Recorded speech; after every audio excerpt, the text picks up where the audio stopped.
I have to make sure mine is muted.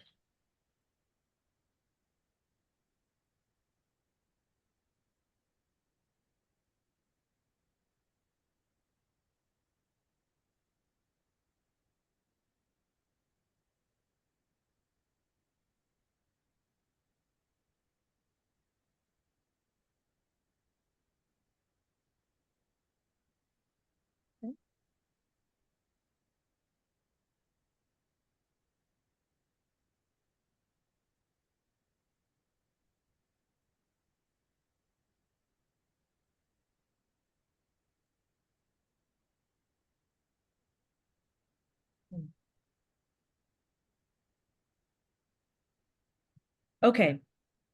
Hello, everyone. Good afternoon and good morning, depending on where you are. And thank you for taking the time to join us today. I'm Tina Barr, the Director of Training and Education for the National Association for Civilian Oversight of Law Enforcement. NACOLE is an organization that works to create a community of support for independent civilian oversight entities that seek to make their local law enforcement agencies, jails, and prisons more transparent, accountable, and responsive to the communities they serve. One piece of that effort is our webinar series, where for the last 9 years, we've worked to bring you information that is relevant to civilian oversight, including effective practices, innovations in the field, and efforts to reform the criminal legal system. Before we begin, I'd like to go over a few logistics. With so many in attendance, everyone has entered the webinar in listen-only mode. However, the Q&A feature is on, and you may type your questions there. To ensure that today's speakers provide all of the information that they prepared for you today, they'll respond to questions at the end of the presentation. However, if you have a question seeking clarification about something they're speaking about in the moment, feel free to post those and I'll monitor the questions. To allow more time for questions and direct engagement with the speakers, immediately after the webinar, we've set aside 30 minutes for a Zoom discussion. This is an optional discussion. It's your choice whether or not you want to attend. If you do choose to attend, then be on the lookout towards the end of the presentation for the Zoom discussion link, which I will post in the Q&A at the end of the presentation. Finally, I want to remind you that today's webinar is being recorded and it will be available to you through the Attendee Hub for 3 months. And so after the webinar today, I will send a follow-up email with information on how to access the recording, as well as the PowerPoint slides, which the speakers did provide for you through Attendee Hub. So with logistics out the way, I would like to introduce our speakers for today. Of course, the title of our webinar is Preventing Police Misconduct, the Value of Background Checks. And so we have Dr. Mark Iris and Dr. Sandy Jo MacArthur. Dr. Iris was Executive Director of the Chicago Police Board from 1984 to 2004. During that time, he oversaw hearings of hundreds of cases involving police misconduct. Dr. Iris was also involved with Chicago's activities under the First Amendment Consent Decree and Judgment Order, which addressed interference with citizens engaged in First Amendment protected conduct. Dr. Iris has taught undergraduate, graduate, and law school student classes for Northwestern University since 1985. He is currently a lecturer emeritus in Northwestern's Mathematical Methods in the Social Sciences program and a faculty associate of Northwestern's Center for Public Safety, where he teaches police managers in its executive management program. Dr. Iris has published articles on arbitration of police disciplinary cases, crime hotspots, and police litigation in various journals. In addition to teaching and research, Dr. Iris has served as an expert witness in police-related litigation and was a member of a consulting team with the Police Executive Research Forum.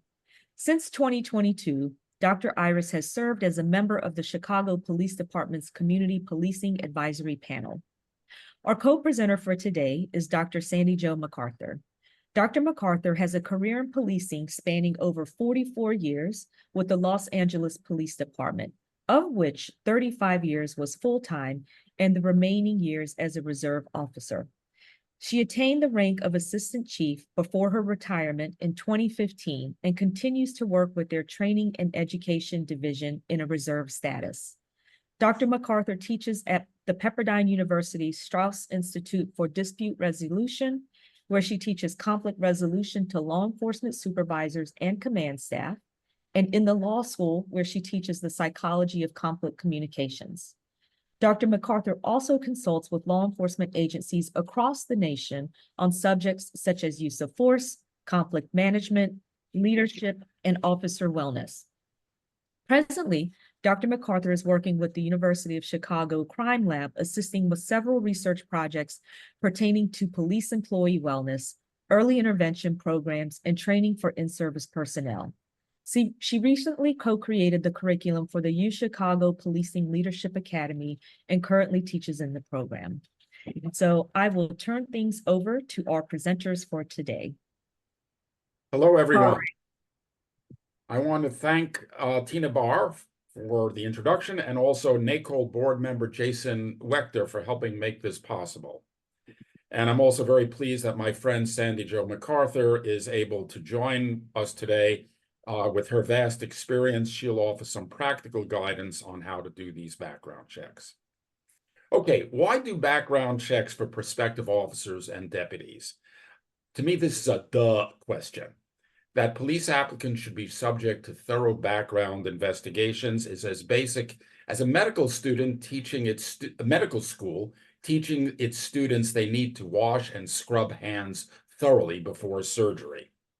Pre-surgery hand washing, background checks for police share a common purpose: preventing serious problems. The unfortunate reality, some police agencies drop the ball and conduct minimal, sometimes non-existent background checks. I've served as an expert witness in police litigation. My niche specialty, negligent hiring. Given what was known or should have been known at the time, no prudent police chief should ever have hired that individual as an officer. This is not new. O.W. Wilson authored a text that was for many years the leading work in police administration. Written decades ago, Wilson and his co-authors told their readers, the nature of police work dictates that they should not take chances on questionable candidates. Many reasons for this should be evident. Unsuitable officers may unnecessarily hurt citizens, other officers, and themselves, abuse their offices for personal profit, discredit their departments, and cause civil liability. Okay, what's all this got to do with NACOLE? I've attended many NACOLE conferences going back at least as far as 2001. Over the years, there's been an arc of evolution. Early NACOLE meetings focused on oversight agencies' response to specific complaints alleging police abuse. A shift gradually emerged, noting the valuable role oversight agencies could play in the development of sound policies that reduce the potential for these incidents to occur. More of a proactive approach rather than an after-the-fact reaction. Today, let's continue the progression of that arc. Let's not focus on investigating complaints or developing better policies for officers. Instead, block the problems at the very source by paying careful attention to whom you hire. If your agency has any say, any role whatsoever in recruitment, screening, and hiring policies, use that authority as best you can to ensure that your police department does thorough, comprehensive screening of its applicants. I'm trying. Next slide. Okay, I'll focus on those applying to be officers, but some key civilian personnel are also in positions to do extraordinary harm. They too should get rigorous background checks. In fact, my number 2 nominee for the U.S. police employee who has caused the most harm is a civilian, Annie Ducon. She was a chemist doing drug testing for the Massachusetts State Police Crime Lab. The state police inherited her when that unit was shifted out of the state public health department. There was a major supervisory lapse here. She was extraordinarily productive, testing literally 4 times as many drug samples as her colleagues. We're not talking 10 or 20% more productive, 300% more productive. No one looked into this anomaly. How was she so productive? It's real simple. She faked the drug tests. She'd report a sample as positive for heroin or whatever without doing any actual test. Eventually, this was detected. She was arrested, tried, convicted, sentenced to prison. But the damage was extraordinary. More than 21,000 drug cases had to be dropped. Of all the cases in which she was involved, prosecutors indicated they would attempt to try 117. What's this got to do with background checks? In her application, Dukan said she had a master's degree in chemistry from the University of Massachusetts.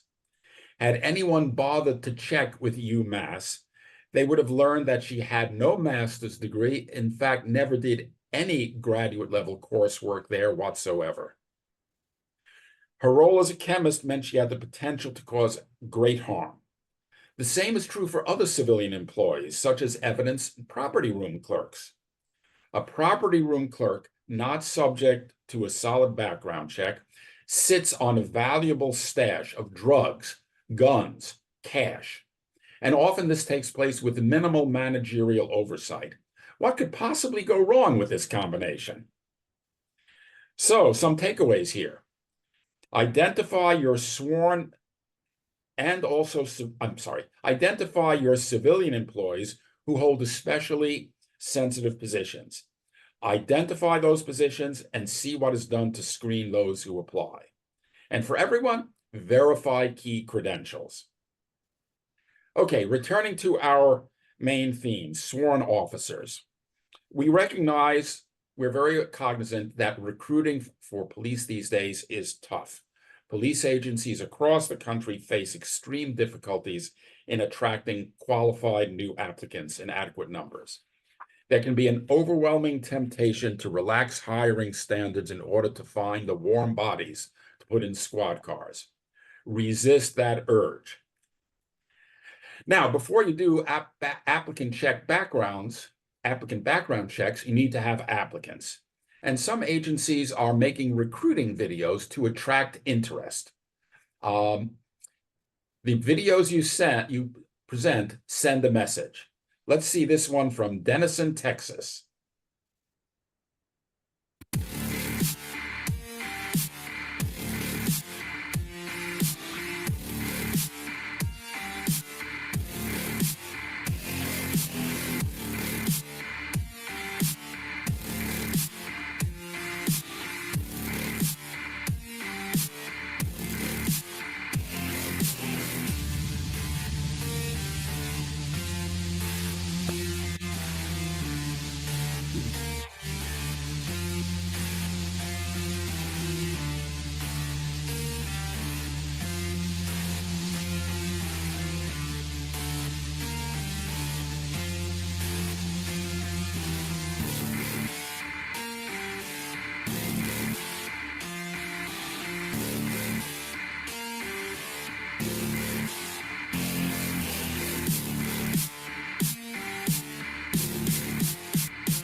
Okay. Do you really want to tell the public that you're looking to hire rough men ready to do violence? I first saw this video at an annual conference of the Police Executive Research Forum a few years ago. It's a tribute to police leadership in the country that the hundreds of police executives at this meeting were utterly appalled and shocked by this video. We don't have the time to go deeply into this, but you get the idea. If you want to get people to apply, people with good communication skills, people who can calm down somebody in the midst of a psychological crisis, this sort of video won't work. Let me give you some examples of what not to do from the cases in which I've been involved as an expert witness. Please do not reinvent the wheel. Learn from others' mistakes. Make sure your agencies are not doing the same mistakes. In one case, the Dolton Police Department, one of Chicago's poor suburbs, was totally off the charts. Files showed no record of any background investigation whatsoever, other than verifying the guy had a valid Illinois driver's license and no criminal convictions. There was no reference check, no credit checks, no interviews of neighbors, speaking with references, work supervisors, nothing. Years ago, my wife and I sought to adopt a beagle from a shelter. Friends we listed as references told us that they were intensively interviewed by shelter staff. When a police applicant gets less scrutiny than someone looking to adopt a stray dog from a shelter, something is wrong. Now, for this officer, there should have been two sets of paperwork. One for when he was first hired as a part-time officer, and then again when he applied to be a full-time officer. The agency said those two background investigations should have been done, but there was not a scrap of paper to document that happened. That lawsuit, by the way, resulted in a $33 million judgment against Dolton. Consider the questions that you ask on the application. Are they comprehensive? What do they cover? And crucially, what do they not cover? For instance, I've seen applications which ask if the applicant has any open pending civil lawsuits. Totally appropriate. But there's an obvious gap. One agency failed to ask about closed lawsuits. This applicant had previously served with the Waukegan Police Department, a bit north of Chicago. In just 3 years of service at Waukegan, he was named as a defendant in 3 separate civil lawsuits, all of which were closed by the time he applied to become an officer in Markham, another suburb of Chicago. In one case, the city, Waukegan's own legal counsel, noted the officer had given 4 contradictory statements as to what had happened in the underlying incident. Calling this a clear cover-up, the city attorney said to the city powers that be, "We need to settle this case." He dared not put that officer on the stand in a trial, given his multiple contradictory statements. By the way, using the U.S. Court's PACER system, it took me literally about 90 seconds to verify this guy had these 3 lawsuits. It is not an onerous task. A major horror story involved the Cicero Police Department. Cicero is a blue-collar suburb immediately west of Chicago. 100 years ago, it was Al Capone's base of operations. Cicero opted to outsource its background investigations to a private investigative firm. That firm's notable for what it failed to do. It did not check the guy's credit history. It did not examine his Facebook or social media postings for possible signs of poor judgment or bias.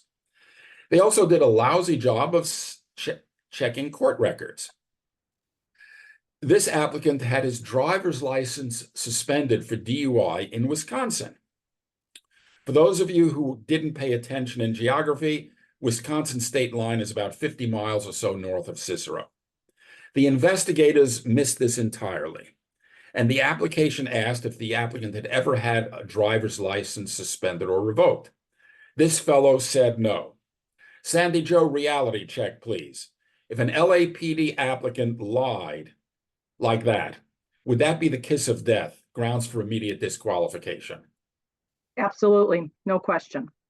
Okay, so some more key takeaways here. This applicant did have a mandatory psychological screening, but the psychologist had no special understanding of the stressors and demands of police work. In his deposition, he stated he viewed his role as simply a check the box, pass the applicant on to the next stage. No quality control, no real individualized assessment of this person's fitness for police work. So another key takeaway, make sure the psychologist examining applicants for your agency fully appreciates the particular psychological pressures that police will encounter. Okay, this applicant also previously served 8 years as an officer with the Berwyn Police. Berwyn actually borders Cicero, but there was an invisible brick wall blocking all access to his Berwyn Police file. The applicant had signed a release authorizing prior employers to share his personnel files. Berwyn refused access, citing a confidential agreement signed when this fellow resigned from Berwyn. It's what detectives call a clue. Why would there be a confidential agreement surrounding an investigation? The obvious inference, totally correct. There was something to hide. The agreement kept secret the fact that Berwyn agreed to the officer saying, "You can't fire me, I quit." And the reason he quit? There was a sustained internal complaint that almost certainly would have led to his discharge. To save time, this one complex complaint had 4 separate, distinct components. Any one of those 4 on its own would have justified not hiring this person. But he was hired by Cicero. 6 months after he was hired, he shot and killed an unarmed young man. The civil lawsuit in U.S. court was settled on the eve of trial for over $3 million. That works out to roughly $40 for every man, woman, and child in Cicero. So our next key takeaway, if key personnel files are sealed off limits because of an arbitration decision or a confidential agreement, stop the process until and unless you get them released. No file, do not hire. Another often overlooked step. Police departments who know or suspect an applicant worked elsewhere as an officer, deputy, or corrections officer are well advised to use the National Decertification Index, or NDI. It's run by IADLAS, the International Association of Directors of Law Enforcement Standards and Training, iadlas.org. It includes the names of more than 30,000 police and correctional officers who've been decertified over the years. Now, as a member of the public, I cannot access that resource, but police departments can use this. You request access through IADLAS and your state's post. Now, unfortunately, teaching police managers at Northwestern Center for Public Safety, I'm amazed at how many are unaware this asset exists. Make sure your agency uses it. And in general, if you know that your applicant worked elsewhere as a police officer, dig deeply into that. Why did that person leave the other police agency? It's highly pertinent. Let's now go to Taft, Texas. It's a small agency, just 7 sworn. You can seat them all at your dining room table, have room for a few spouses left over. This is my poster child of how not to do a background investigation. I was retained as part of a lawsuit filed on behalf of a woman who was sexually assaulted by an on-duty officer during a traffic stop. He was later criminally convicted. We'll call this guy Tom. On his application, he noted he had served with the Corpus Christi police, but was fired days before graduation from the academy. Now, by then, Corpus Christi had invested tens of thousands of dollars in this fellow. Okay, if you saw that on an application, wouldn't you be curious as to why he was fired? On his application, Tom was vague. Now, Tom did give details for contact at Corpus Christi, along with a signed release authorizing former employers to share his personnel file. Taft never contacted anyone in Corpus Christi. Had they done so, they would have learned he was fired for assaulting a female recruit at the academy and also for using racial slurs. Okay, Tom was fired. He went to a community college, took coursework to satisfy the Texas Post requirements. With certification in hand, he was hired as an officer by the Beeville, Texas police. Now, Taft never contacted Corpus Christi, but they did due diligence and contacted Beeville. The response? Because of arbitration proceedings dealing with referenced former officer, our department is not at liberty to discuss any matter dealing with his final resignation from our police department. Once again, a subtle clue. His Beeville file was actually a goldmine of information for any police agency considering his application. Most importantly, he was fired for having sex with a woman on duty in his squad car on multiple occasions. The chief, in his discharge letter to Tom, said, "By the way, I've received a number of complaints from other women about your inappropriate behavior." So, fired for assaulting a female recruit, fired for sex on duty in a squad car, other women complained of his inappropriate behavior. Should we be surprised that he then sexually assaulted a female motorist while serving with Taft? The Beeville file also revealed Tom had lied in his application. The application asked, "Have you been involved as a driver in a motor vehicle collision in the past 7 years?" Tom said no. In fact, he was suspended by Beeville because he wrecked a police car. And in the suspension notification, the chief stated that he'd received complaints from both local residents and fellow officers about Tom's poor driving. But with Tom's personnel file off limits, Taft was blissfully ignorant of all this. If you can believe it, it gets worse. Many agencies lose potential recruits because the application and review process takes way too long. Taft was the direct opposite. From start to finish, 3 business days. And contrary to Taft's written policy, nothing in the file indicated exactly who made the decision to hire Tom. It was all written in what English instructors call a passive voice. Another gap here. His annual salary at Taft as an officer was $11,000 less than what he listed on his application as his salary at his then current job. Wouldn't you want to be curious as to why an applicant was taking a 25% pay cut to join your agency? So this leads us to another key anomaly, a key issue. Background checks must identify and address these anomalies. Now, for Taft, asking about this salary issue would have been very difficult because, guess what?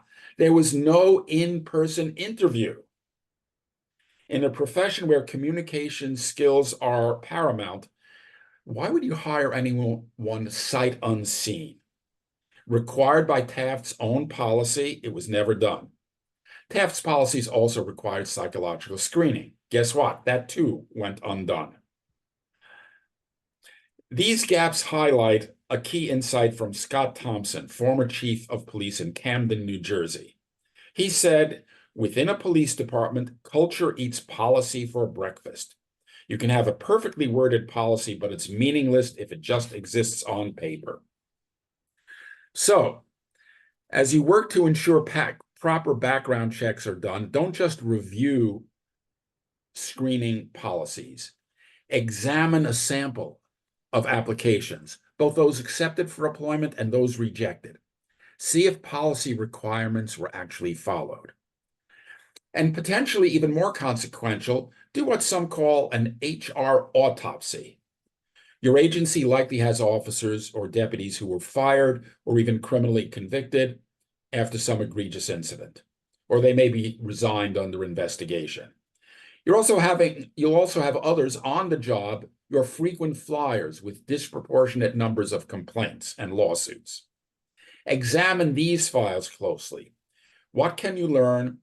Were there warnings in the background investigation that in retrospect were overlooked? Are there gaps? Key questions never asked, databases that should have been checked but were not. I'll close by again quoting Fife and Wilson. All doubts about whether an individual is fitted for police work must be resolved in favor of the agency and of the members of the public its members are sworn to protect. Okay, that's it for me. Having explored how not to do a background check, let's now hear from Sandy Jo for her insights on how to do it properly. Thanks, Mark. I think Mark gives us so many great insights. And if you really look back at some of the policies that each of these agencies actually had for their background investigations, you will find that most of the individuals had some really good policies that were not followed. So that is really key for those of you who are doing oversight, because you go right back to the policies and procedures that are written, and generally you can start to find some problems in terms of that. One thing before I jump forward, just to make sure we're all on the same page, Mark referenced a couple of times POST. And I just want to let you know what that stands for. It's an acronym that stands for Police Officers Standards and Training. These are generally set by the state in most states. And they're a great place to start to find out what that state requires, what standards are required for the individuals that you're going to be hiring, for both sworn and non-sworn individuals. So I'm going to jump into proper background investigations. The manner in which backgrounds are conducted will make all the difference between whether or not you're going to hire somebody that you're later going to have to fire, or and it also is going to make the difference between, are you really hiring people that are going to protect and to serve versus somebody who's going to cause harm to themselves, to their partner, to their agency, and most importantly, to the community that they're supposed to be serving. These are the most challenging investigations conducted, and unfortunately, they're not always viewed that way. In fact, people will always talk about how important let's say investigations into homicides, rapes, all of those investigations, how important they are. Background investigations are equally important. So what I like to do is really talk about, sort of highlight some of the things that Mark said, which is on this slide. Yes, background investigations must absolutely be comprehensive. Something that's very important in order for us to uncover past misconduct and other signs of unsuitability for being a sworn member of a police department, or any member of a police department for that matter, that you have to really understand what that background entails, and you have to have investigators who must be knowledgeable about all applicable local, state, and federal employment laws. But before I even jump into that, I will also say this is something I highly recommend anybody who's doing oversight to look at. Before you even look at the investigators, who is in charge of these investigators? Who is supervising them? I've seen far too often people who are problems with an organization sort of be put over background investigations because whoever's doing it doesn't understand how critically important they are.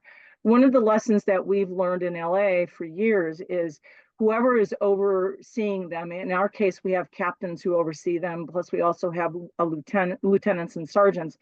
They have to be your top-notch people because they have to be on top of this, because all roads lead back to them if there's misconduct that surfaces after a person's been hired. The background must be conducted by individuals who are really knowledgeable about all the laws. And what I also oftentimes have seen in other agencies when I've looked at this is that the policies, as I stated earlier, they're in place, but they're not necessarily always being followed. Oftentimes we do the initial training when we get background investigators on board, but unfortunately we don't do follow-up training. So sometimes there's changes in the state and federal laws in particular. We're pretty good with staying on top of what's happening within the jurisdiction, the local policies, but we don't always follow and update our background procedures based on state and federal law. So really making sure that you just don't do the initial training, that our investigators get trained periodically. I would say annual training would be ideal. And the oversight, individuals who in your positions who do this type of oversight, that's one of the first things I'd be asking. When was the last time our investigators were trained? The other thing that you want to think about with your investigators is they have to be top notch. So you don't want investigators who have any type of integrity complaints in their background either. Another thing that's really important with your background investigators is that they are not just good boots on the ground out there digging up clues, but then they can very clearly articulate the results of all of their findings. Sometimes we have people who are very good at digging, but aren't good at articulating this. And in order for the final reviewers to really evaluate whether somebody is suitable or not for the position, they're usually looking at written reports. So those written reports have to be very thorough. So that's really also important for you to be looking at. You might be able to do some spot checks depending on the confidentiality of that, but I would definitely want to ensure that your investigators are able to really write very, very thorough and detailed reports. Another piece before I go on to my next slide, I want you to be thinking about when you first, especially if you're new to the process of oversight, find out who is actually responsible for the background investigations.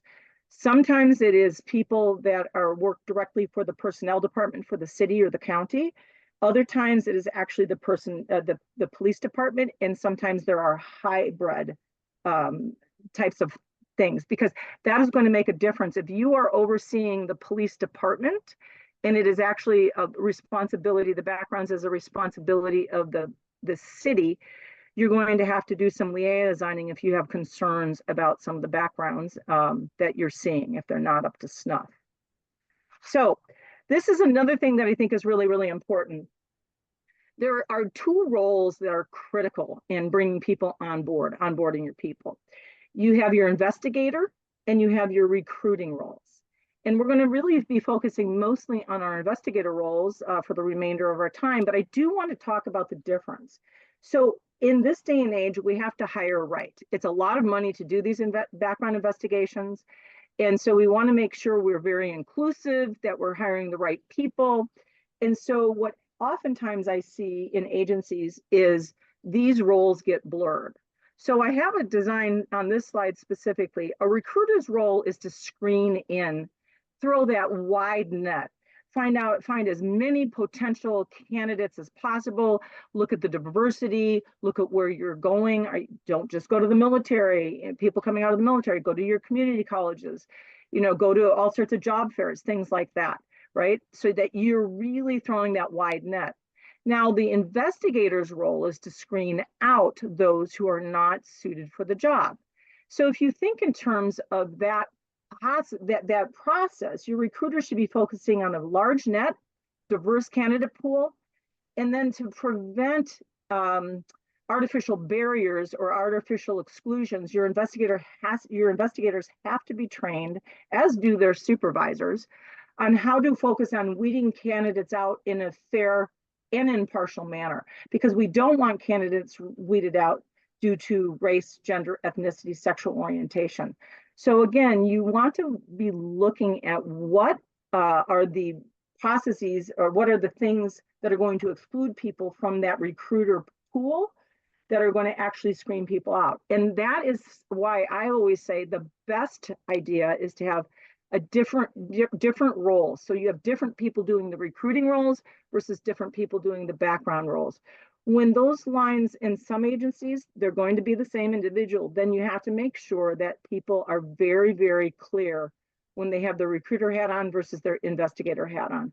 Because recruiters have a tendency, they're trying to show the department in a good light, not like Denison, all the different things that the department offers, why this is a great place to work. They start to have social relationships going on with these individuals, professional relationships, throwing that wide net out. Sometimes we can then have implicit biases we're not even aware of, that we really like this person and we really want them to make them through the process. And sometimes those can create blind spots for us as an investigator, that we might overlook something that really was important. So I recommend having different people doing these two different roles. And if your oversight is involving an agency that doesn't have the capacity to do that, then my suggestion is that you make sure that the supervisors are really paying attention when they differentiate between a recruiting role and your investigator role. To me, that's a best practice, to have two different people doing those two different roles. So let's look at the what I call the dimensions of a background investigation.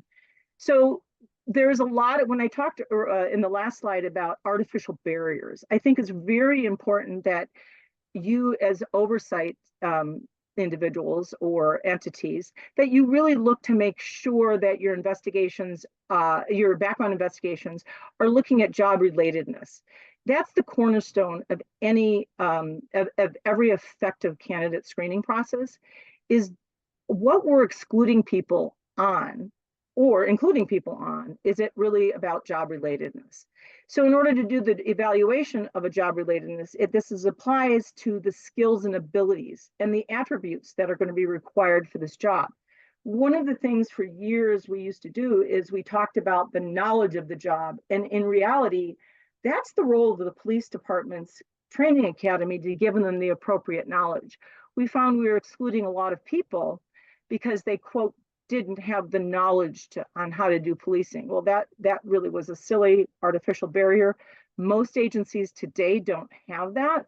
And you want to be able really be looking at what are the skills, the abilities, and the attributes that you need for this job. So can the person, run and jump over fences if they need to, but can they also communicate really well with victims and with the general public? So those are the kinds of things you want to look at. Then job relatedness validity really is derived from an analysis of the job, what the job is, what the actual requirements and demands are. So that's how you really, you start to create the validity that, the validity analysis that should come.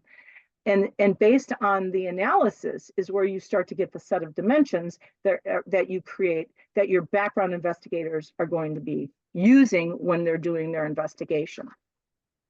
So there's 10 key background dimensions that I like to talk about.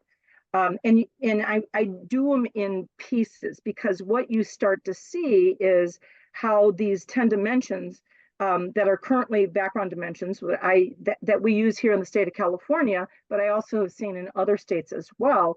And they fit into basically 5 behavioral areas.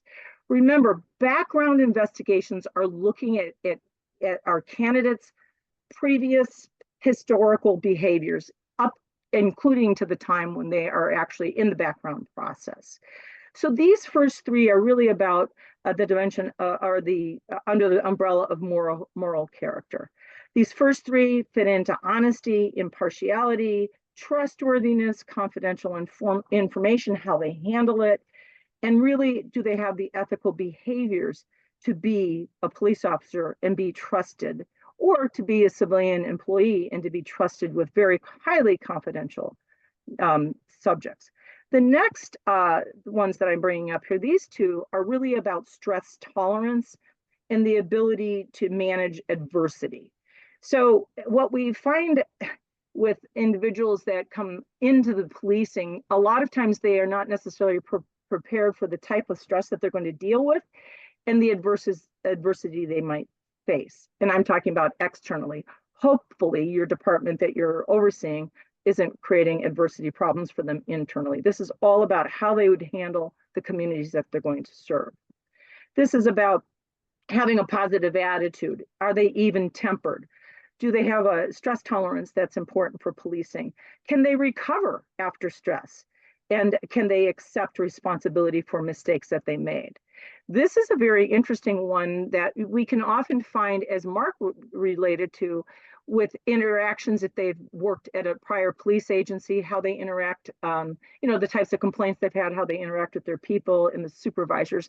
Where we find this oftentimes also is when we look into, if they're younger candidates, how they behaved at school, what kind of interactions did they have with schoolmates, and so on and so forth. We also put a lot of emphasis looking at other jobs that they may have had. Now, sometimes we have employees that go job to job to job to job, and they're there for very short periods of time. That's a clue that we need to do a deeper dive into finding out why they're not holding a job. Other times they're going from job to job because of the economy or something like that. So this is why you can't just take it solely at face value. You have to look at the behaviors that we're looking for, and then you have to do the deeper dive. The next one is conscientiousness. This is really about dependability, personal accountability, thoroughness, initiative, drive. And this you find in a variety of different areas. You find it in their work habits. You also find it in their scholastic backgrounds and things like that. And one of the things that's very important for your background investigators to do is not just look like what happened to them in high school, if you're dealing, especially if you're dealing with somebody who's in their 20s now, 20, 24, 25, what have they done since we all have probably mistakes in our backgrounds where we may have been a little wild child, during freshman, sophomore, junior year. What have we done since to rectify that?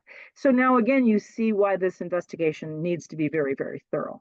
The next one is interpersonal skills. This involves interactions with others. This is about social sensitivity. This is where we really need our background investigators to talk to family and friends as well as coworkers. What are their interests? This is where we have to really look at what's going on with social media. What's their tolerance of others? Do they have social self-confidence? Are they able to work in teams? And so even though it's just one item, there's a lot that goes into this dimension. The next three, the final three that I want to talk about, are really an individual's intellectual abilities. So this is an interesting one too.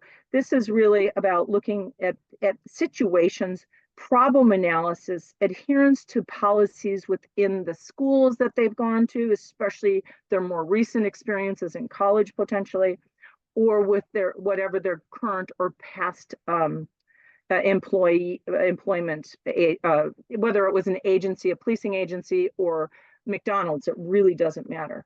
And then the response to appropriateness and their writing, both their oral and written communication skills. These dimensions, again, if you look at them in their totality, it starts to lay out a picture. If you think back on all the mistakes that Mark shared with us from the various entities agencies that he was involved with, you can see how these 10 dimensions for our background investigations can really help and I say help because one of the things I want to make sure I stress as I move into my next slide is backgrounds is just part of the equation. Backgrounds is looking at the history of these individuals all the way up into the present tense in terms of their behaviors, right? But these have to be closely aligned with the psychological screening dimensions. And in California, there are 8 psychological screening dimensions. And what I've done for you, why I have it in black and red, you can see where we have, I put them just so we can differentiate between them, and I can go line by line, but you can see there's a background investigation on integrity. There's also a psychological screening component on integrity. There's impulse control and attention to safety, same with the psychologist one. The stress tolerance is in the psychological world is really focused on emotional regulation. So they call it a little bit different, but they're really talking about how well does this person, how aware, self-aware they are about how they influence other people as well as themselves. Then they start to, in the psychological world, they start to investigate with the individual. Okay, so you're self-aware, meaning you know how you interact with others and how you impact them and how others impact you. But how do you self-regulate? Because without proper self-regulation, they don't have self-control. And we all know what happens when you have an out-of-control police officer, you have horrible situations. And so the next one on our investigative side, where you confront and overcome problems, obstacles, and adversity, that's really sort of blended in on the psychological screening side with emotional regulation. And then they both look at conscientiousness from different perspectives, same thing with decision-making and judgment. And then we, on the background side, we're looking at behaviors that they're talking about, interpersonal skills. And then the psychological screening, they really do a deep dive into this, and they're looking really deep into social competence, teamwork, and so on. They also here really focus in the psychological screening on the adaptability and flexibility of the individual. One of the things we do know is that if we don't have an officer who's very flexible and easily adapts to situations, we can end up with a lot of problems. So these are this just sort of a comparison, because today um, we're facing really big challenges. And in order for us to really do the proper total background screening, you have to marry up the thorough background investigation with the psychological screening investigation, for lack of a better word. They call it psychological screening, but it is their own psychological screening investigation. And you can see how both of these dimensions must align. And if there's a problem in one and not the other, they oftentimes, the psychologists will oftentimes go back to the investigator and talk to them about it, so they can do a little bit deeper dive into the psychological component. Because the psychological screening is confidential, background investigators cannot get access to that information, but they do share quite a bit of their background investigation. And in some cases, it will cause the background investigator to go back out and do a deeper dive into some of the behaviors that they identified. So the way to think about this is background dimensions focus on and are consisting of past behaviors all the way up into today, what's happening to them today in their workplace and at the school, and their actions. While the psychological dimensions require inferential experience. So you really want to make sure your psychologists who are doing these screenings not just understand the psychology screening component for jobs screenings, but also really understand the dynamics that are needed for policing. These are generally set by your state standards, and it's very important that our psychologists are also trained on those standards. Because between the two of them, the psychologists really have to do that use their inferential expertise to make predictions about the likelihood that this candidate will manifest good behaviors if hired. So backgrounds are looking at the past to the present. Psychologists are trying to evaluate, is this candidate going to behave appropriately in the future? So you see now why the background investigations and the psychological screenings are so important they're two very different perspectives and competencies, but they're very, very important for those individuals who have to make the final decision on who you're going to hire. It is really there's an intentionality behind the redundancies of these two different dimensions, even though there's some that are very similar, there's some a little bit different. But the redundancy is important. It really serves to highlight the interdependence between the criteria, and it enhances our accuracy in the end of the evaluation. So a lot of times it sounds like, oh, this is going to be super, easy, find a really good investigator and we're all set. And the reality is it's far more complex. And this is why you really need to have very strong supervisors and commanding officers that oversee the background investigation, regardless of whether these investigators are within the police department itself or within the personnel department. And it's very, very important that your supervisors and the commanding officers who oversee background investigations, whether they're inside the police department or not, have a good relationship with personnel departments. Because if there's not a good relationship, you can have things go sideways. Most agencies, well, all agencies that I know of, that I have seen, the psychological screening is either through people that are hired in the personnel department, or it's contracted outside of the police department. So this creates a situation where the commanding officer really has to have good communication skills and collaboration skills so that they can work together. So I'd already started to dive into this. We're looking, when you're looking at background investigations, or you're talking about the background investigations with the commanding officers, the supervisors, and the people who are actually doing it, you want to make sure that they are looking for patterns.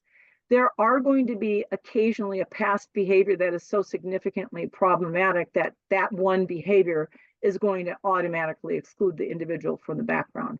But what we see when you're talking about thousands and thousands of individuals who are applying for the job is generally what we're looking for is past behavior problem patterns.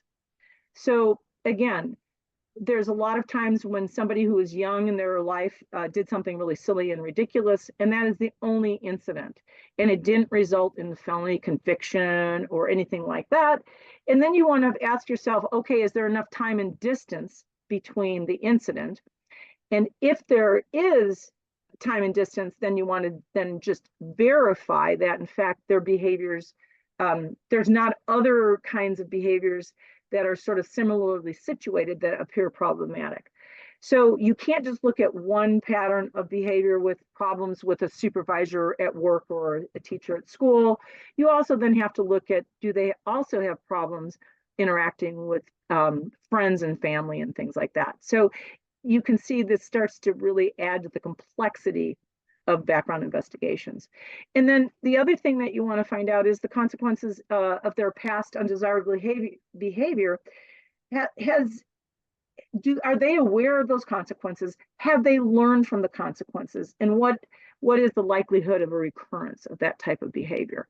So it's really important that your investigator, in the most unbiased manner, does a deep dive into all of the issues they're finding and lays it out in the report, so that the person who's actually doing the evaluation has all of the facts, that something is not, accidentally or like a blind spot left out of the documentation. This goes back to why that documentation is really important.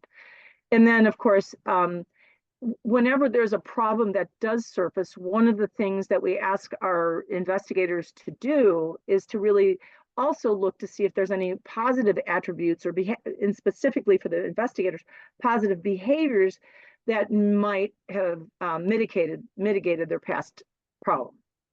So these are kinds of things that you could be looking at, but you can start to see why it's super important that we all as oversight really understand how critically complex these investigations are. So evaluating based on psychological screening, I just put these in here because it really shows you the difference between a background investigation and a psychological screening, the psychological screening process. Here, the psychologists help us to determine whether age, maturity, distance, and time are really going to make a difference between their future behavior.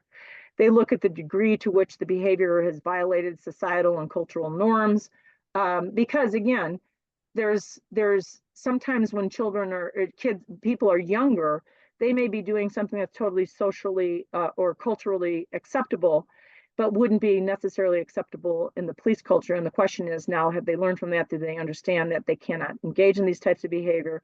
And is this, what is the likelihood of the continuation or recurrence of this kind of problematic behavior going forward? So this is when you have this is why melding both the psychological screening and the background investigation is really important. Because the key piece for us is really, we want to increase the odds of hiring the type of guy, the guy or gal that is going to show up to help you or your family at 2 o'clock in the morning. Is this the person that you really want to hire? Is this the type of individual you want representing you as the civilian oversight team? Because if you're on the team, you care about your reputation as well, but also the city and the community. So with that, I think it's time that we're going to kick it over to questions and answers. And correct me if I'm wrong, but I think that's where we're at. You are correct. And so we have one question, and I am going to post it in our communications between us, Sandy, Joe, and Mark. But the question is, how do you handle situations where departments simply will not give honest feedback for fear of liability or other reasons? I'll take a stab at that, if I may. I was just going to throw it your way, and then I can add to it. Okay.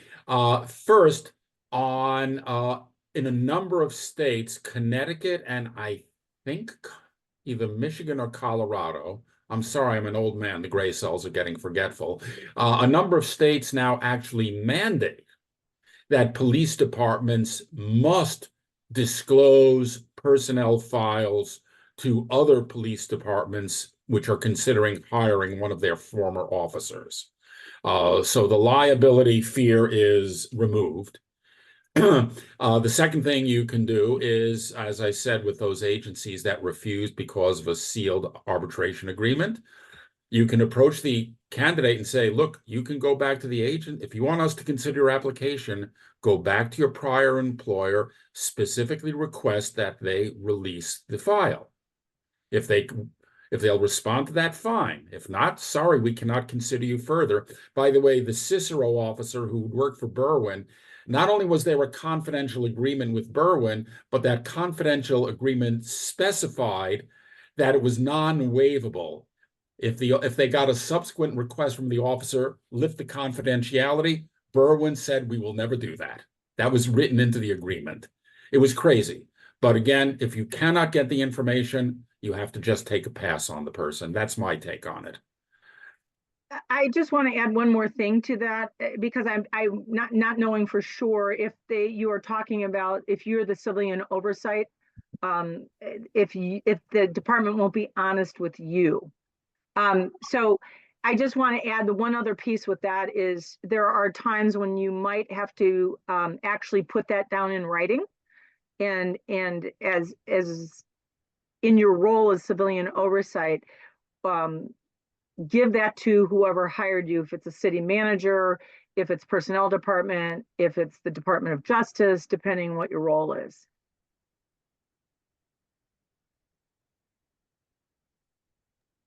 Okay, I think it's back to you. Are we going to jump over into questions and answers? I'm not positive. We are going to, just to keep everyone on time, and for those who need to get back to work, we're going to end things now for the webinar. However, if you would like to join us in a post-webinar discussion, a 30-minute discussion directly with the speakers for today, the link to Zoom is posted in the Q&A section. And so I will keep that open for just another minute or so. Sandy, Joe, and Mark, thank you so much for your time today and sharing your information and expertise with us. And I posted a comment that someone posted for you all, just being appreciative about the information you shared. And so the link for you two are in our communications directly. Yep. And I am going to stop the webinar now, and then I'm going to jump on the Zoom post discussion.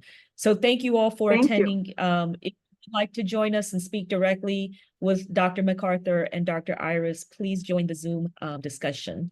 And remember, the video recording of this webinar is going to be available for 3 months from today, for 3 months, the next 3 months.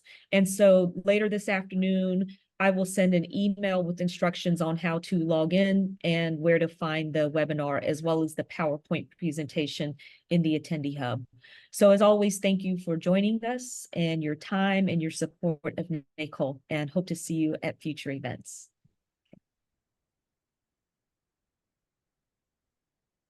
You got the link, Sandy Jo? Yeah, I'm heading over there now. Okay, all right, see you soon.